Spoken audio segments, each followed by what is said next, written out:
Aries, how are you guys doing? It is time for your January bonus reading for 2025. So what I'm doing here basically is I'm just trying to pick up on some details, situations, or scenarios that did not make it into the first round of main monthly readings.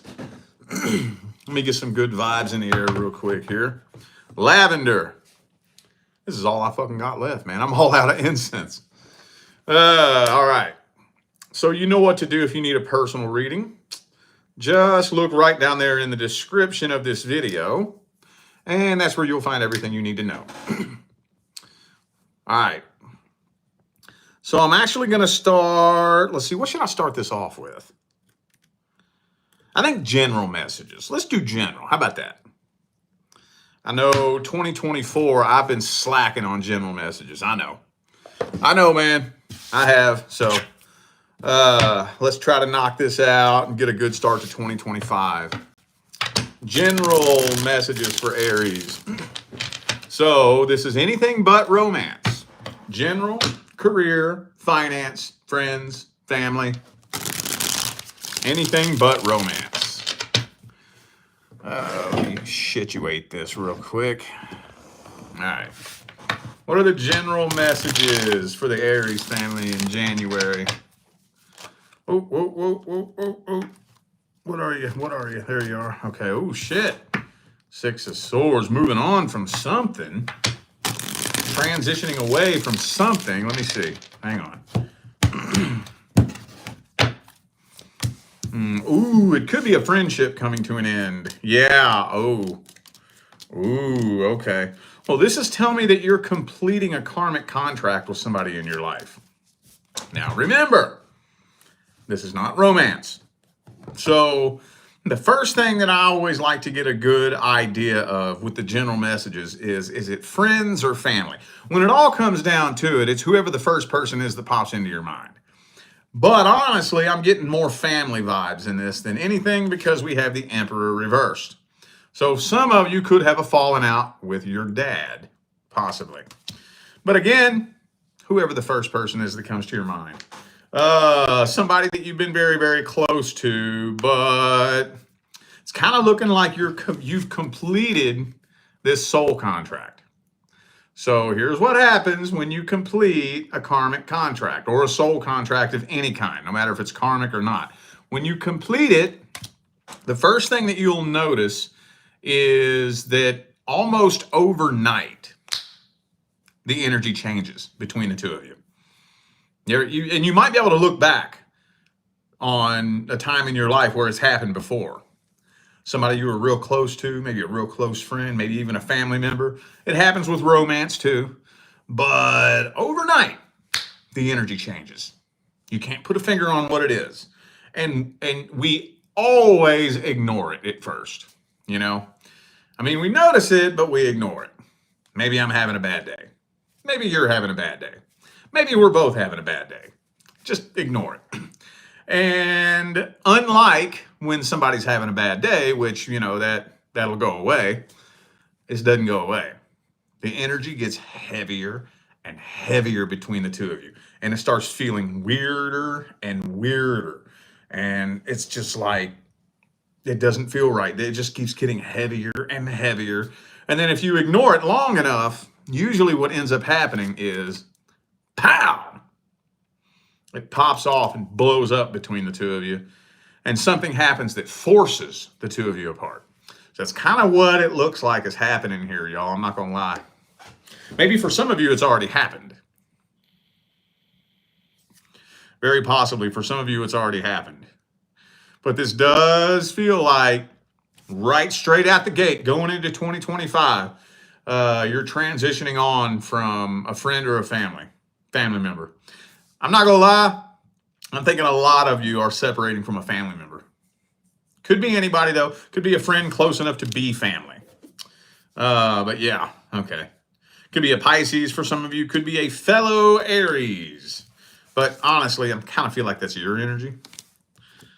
All right. Let's see if we can get some general advice for Aries. Put this deck up. What's the general advice? General advice for Aries. Death card. Don't fight the death process. Don't fight it. I would say that fighting the death process is what is responsible for probably 90% of tower moments in your life. Not all of them. No, not all of them. Sometimes a tower moment is just part of your path, you know? But more often than not, it's not. More often than not, when a tower moment comes in your life, it is the result of fighting the death process. Now, contrary to popular perception, the death card, more often than not, is actually a really positive thing. It freaks people the fuck out. When this card comes out, their butthole clenches. They're like, oh my God, oh! You know? It's usually a really positive thing. Unless, of course, you're asking a question about your health, then God forbid this would not be a very positive thing. But 90% of the time, the death card is a positive thing. It means you've completed a cycle. You're in the middle of a slow, gradual transitionary process out of an old cycle and into a new cycle. Now, what we tend to do very frequently is intuitively we feel a cycle coming to an end. And intuitively and subconsciously we feel that and we start getting nervous. You know, that's when the ego starts spazzing out and freaking out. Like, oh my God, what's coming next? I feel like something bad's going to happen. It's always something bad. That's the ego for you. The ego immediately defaults to the worst case scenario to try to protect you and keep you safe. So you will intuitively feel like a change is coming. And the ego always chimes in. Worst case scenario. Something bad's going to happen. Something's coming. Something's going to happen. What is it? What is it? How do I prepare for it? What's going to happen? And then we try to control everything. And we try to control it and make sure that nothing bad happens. When nothing bad was going to happen. But if you fight the process long enough, then eventually something bad's going to happen to force you off that path. If you would have just taken your hands off the wheel and stopped trying to fucking control every goddamn thing, the universe would have divinely guided you off of that path and onto a new path. So when you feel the changes coming, don't fight the process. Now, this is a slippery thing to say because I'm not saying just take your hands off the wheel and be a lazy fucking feather in the wind. What I'm saying is learn how to determine when the universe is fighting against you. I'm not saying don't put forth work and effort. I'm not saying don't work towards things. What I'm saying is there's a line between putting forth work and effort and fighting a battle against the universe. How can I tell which one's which? I'll give you a couple of pointers that I picked up on my journey. When you just have some work that you need to put into something, you know, whatever it is that you're doing, you need to work a little bit harder. You'll be noticing little bits of progress. It may only be a little bit, but you'll be able to look back and notice progress is being made, okay? Now, when you're fighting against the universe puts straight up roadblocks in your way that make no fucking sense. Make no fucking sense. The universe will defy the laws of logic to prevent you from doing something you shouldn't be doing. Defy the laws of logic. For example, let's say there's a job opening and you are beyond qualified. You went to school, you got your degree, you have fucking 10 years of experience. You are the number one candidate that anybody could ask for to fill this position. But somebody gets chosen over you who didn't have a degree, who has no fucking experience for no reason. No reason. No reason. You'd be like, what the fuck, man? Or you have got to be kidding me. That's the universe saying, no, that's not your path. No, that is not your path. That's just an example, but that's a perfect fucking example of the crazy, weird, whacked out fucked up shit the universe will do to prevent you from doing something. Don't fight that process. All right? Okie dokie. What the fuck should I read next? I don't even know, man. You know how it goes with you guys. I just kind of freestyle the Aries reading, and then I do all the rest of the signs based on how the Aries reading comes out. What did we not hit on for January? How about what's coming in next? What's coming in next? This is the love portion. For the singles. Single Aries. What's coming in next? Is something new coming in? Something old coming back? What is due to come in next for the singles? Any unfinished business from the past? What do we got? Ooh, Ace of Cups. That's something brand spanking ass new. Brand spanking ass new. No, I do not think that the next person coming in is somebody that you currently know. I don't think so.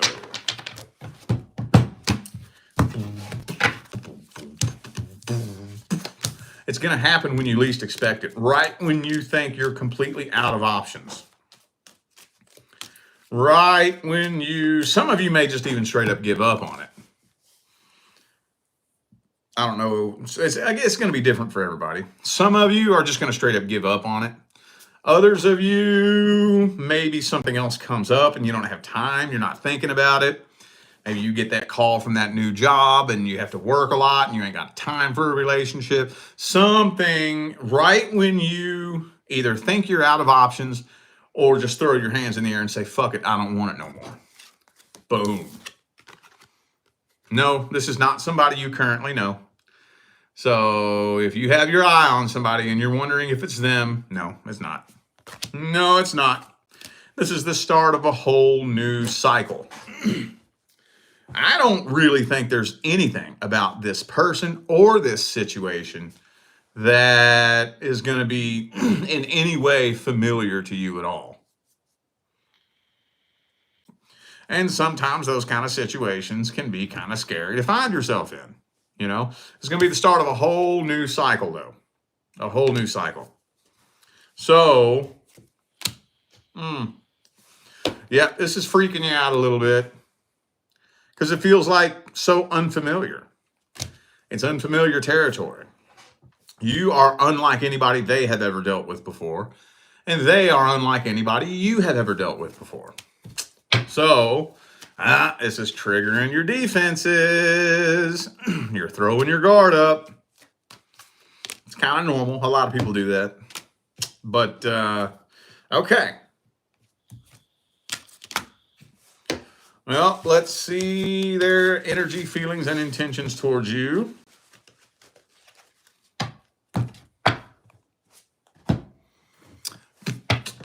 What's their energies, feelings, and intentions towards Aries?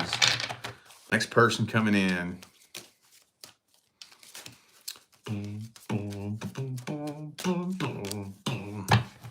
Okay, could be an air sign for some of you.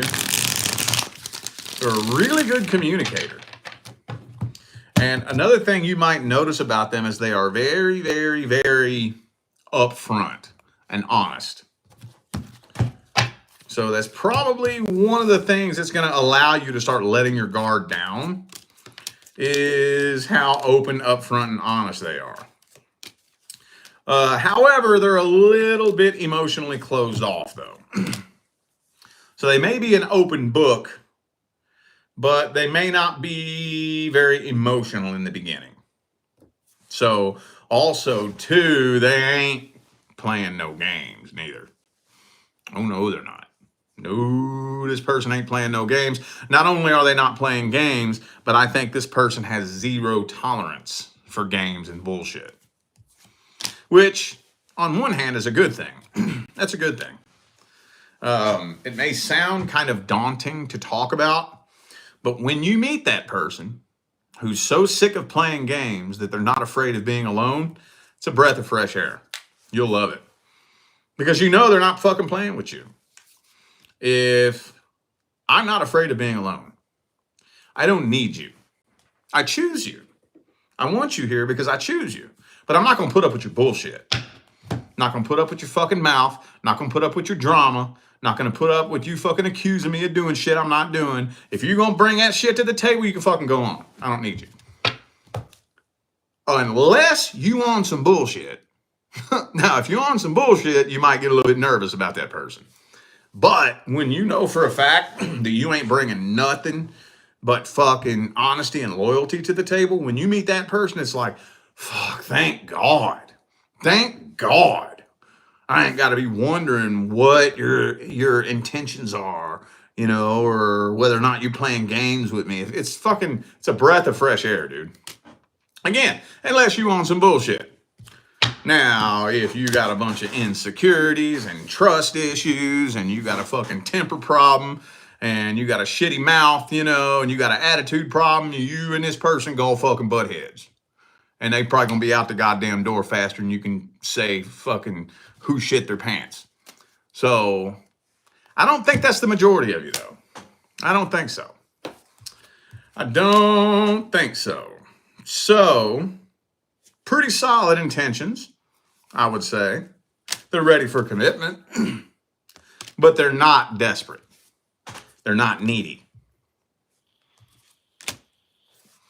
All right, well, let's see how this plays out for the first 60 days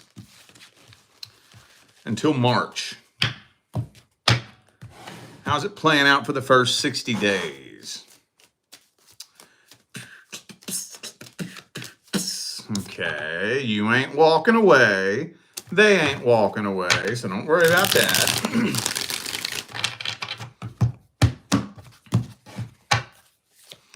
Communication is good. Y'all are staying in communication. See, that's what I thought. It ain't gonna take long for you to realize that this person ain't playing fucking games. It ain't gonna take them long to realize that you ain't playing fucking games. And you'll let your guard down pretty quick. Pretty quick. I would say that by springtime, you'll be pretty confident that you can kick your running shoes off and get comfy because you ain't going nowhere. This will more than likely be long-term commitment. More than likely. Let's get some advice to make sure you stay on that timeline. Because we're going to read the mid-month messages in around January 15th. And that's going to tell if you're still on the same timeline. That's what this advice right here that I'm about to give you, that's what it's for. By the time we get to the mid-month messages, that's what this advice is for. All right, what advice do we have? What advice do we have for Aries when the next person comes in? Okay, well, you have to be 100% sure, 10 toes in. Don't be going into any relationship with any person with a backup plan. If you got a backup plan, it's going to fail. It's going to fail. It's going to fail. Promise you. If you have other potential options in mind, it's going to fail. It's going to fail. It's going to fail. Do you think that when you finally meet the one divine life partner the universe picked for you, that you're even going to give a flying fuck about anybody else? Do you believe that when you finally meet your divine life partner, you're going to be sitting here thinking, well, if it doesn't work with you, maybe it'll work with this person. Or maybe there's that person. Or maybe there's this person who might come back from the past. Do you think you're even going to be thinking that when you meet your divine life partner? I promise you, you won't. Promise you won't. So if you enter into a connection with somebody and you're sitting here thinking, well, let me see if I like this person or this person better. I like this about this person, but I like this about that person. It's going to fail. It's going to fail. I promise you it's going to fail. It may not be today. It may not be tomorrow, but it's going to fail. That foundation, you may as well be building a fucking sandcastle. Hey, the sandcastle could stay up for a while if no wind blows, but it's going to fail eventually. All right. Oh, what should I read next? How much time we got? Okay, I got time for one more. How about let's see if there are any other details, situations, and scenarios that you need to hear about the person that you're interested in, your love interest, the person you have your eye on. Is there any details that were left out of the main monthly January reading for the person Aries is interested in? Anything I missed? Anything I left out? Anything Aries needs to hear? Okay, 7 of Cups though.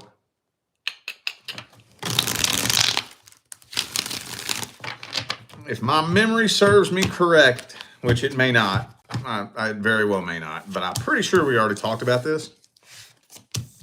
I don't think this person's trying to settle down and commit. I don't think so.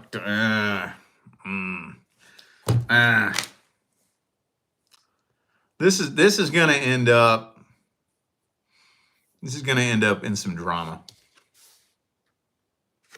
I think you're going to end up finding out that this person is lying about their love life. I think they're going around, fucking around, playing around, pretty much fucking anything that walks. Fuck, this person probably fuck it if it doesn't walk. They don't care if they're in a wheelchair. Shit. This person fucking around with anything they can. Anything that'll give them a chance, they fucking it. And you about to find out. Plus, this person's also hung up on a past person. Now, to what extent, I don't know. Are they still on and off with a past person? Or are they just desperately trying to forget about a past person by fucking everything that walks on planet Earth? I don't know. But there's some very heavy past energy in this person's energy. And I think you finding out. And this is probably going to end very badly. I'm showing you the card so you know I'm not just making this shit up.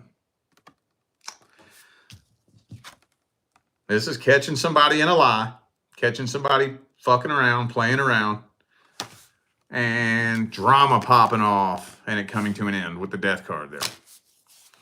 So, some of you dealing with an Aquarius possibly. I also have Scorpio here. All right. Damn, dog. Damn, dog. Let's see if we can dig up how they feel about you. What's their deepest feelings and intentions?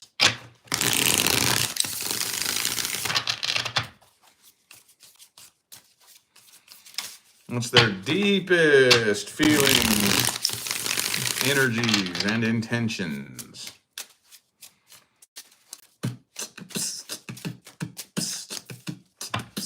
Queen of Cups reversed.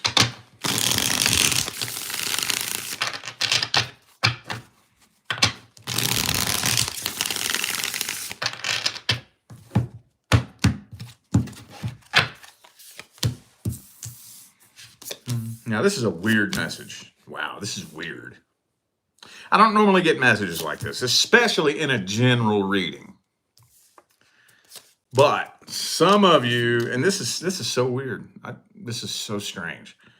Some of you are dealing with somebody who is emotionally immature due to emotional neglect from a really important female figure from their childhood, like their mother or their big sister or their aunt who helped raise them.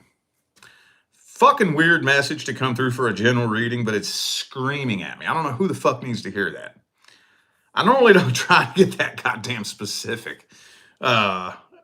That's really specific. I had to say it though. It was yelling at me, dude. Anyways, though, yeah. That's the devil card, in case you can't tell, and their energies. I don't really think this person knows how to enter into much of anything other than sex-based connections and codependency attachments. Now, they do have an interest in you. That's the thing. They are interested in you. It's not that they're not. It's just that this person is so fucked up with so much broken, unhealed heartbreak. And they're pretty much all in it for themselves, basically. And again, for some of you, it's due to childhood trauma. I can't help it. It's screaming at me, dude. And it's screaming at me. Childhood trauma, emotional neglect. Like maybe some of you could be dealing with somebody who had a bad relationship with their mom growing up or something like that. I don't know, man, but whew, wow, this is heavy. This is heavy. Okay, well, fuck, that's one of the weirdest goddamn messages that's ever come through a general reading. What advice do we have? What's the advice for Aries? What is the advice? This is saying quit waiting around on this person. You shouldn't have to wait. Shouldn't have to. You shouldn't have to wait with a big giant question mark hanging above your head. Yeah. So, this is the advice that came through. Okay. What is this? Throw in the white towel, surrender, and let it be done. Do not let it pop off and blow up into some drama. Don't do that. That's not going to do you. Matter of fact, that'll hurt you in the long run. I know it'll make you feel good in the short term to really let them have it. You know, you really let them have it and tell them about themselves. And it gives you a real short, quick, temporary burst of pleasure. It feels real good right now. All that's going to do is pile so much karmic energy on your shoulders, and it's going to weigh you down, and it's going to fuck your energetic pathway up moving forward. And 6 months, a year down the line, it'll completely fuck up your whole path. It's not worth it. It's not worth it. A quick little temporary pleasure for the moment is not worth how bad it's going to fuck up your path a year, 2 years, 5 years down the line. And that's what drama does. That's what every time you... now, sometimes I get it. Sometimes you don't really have control of it. Sometimes somebody is just throwing the drama at you, and you have to figure out how to meticulously deal with that energy. But if you can, just avoid it. Dude, it makes worlds of difference in the long run. It ain't got nothing to do with being tough. It ain't got nothing to do with who's scared of who. I don't avoid conflict because I'm scared of you. I avoid conflict because I'm scared of what I'm going to do to you if I lose my fucking temper. That's what it's about. Okay? It's not worth it in the long run. It's not worth it. So try to minimize that. When you see this person's true colors, poof, ghost them. Poof. Poof. And then deal with releasing it from that point moving forward. We gotta enter into these kinds of situations with energetic awareness and intelligence, okay? All right, I feel like those were the messages that my Aries family needed to hear, so I'm gonna go ahead and end this video here. Thanks again for tuning in and playing along. Don't forget to check the description of the video if you would like to find out how to schedule a personal reading, all right? I'm out of here now, y'all. I wish you love, luck, light, and prosperity on your journey.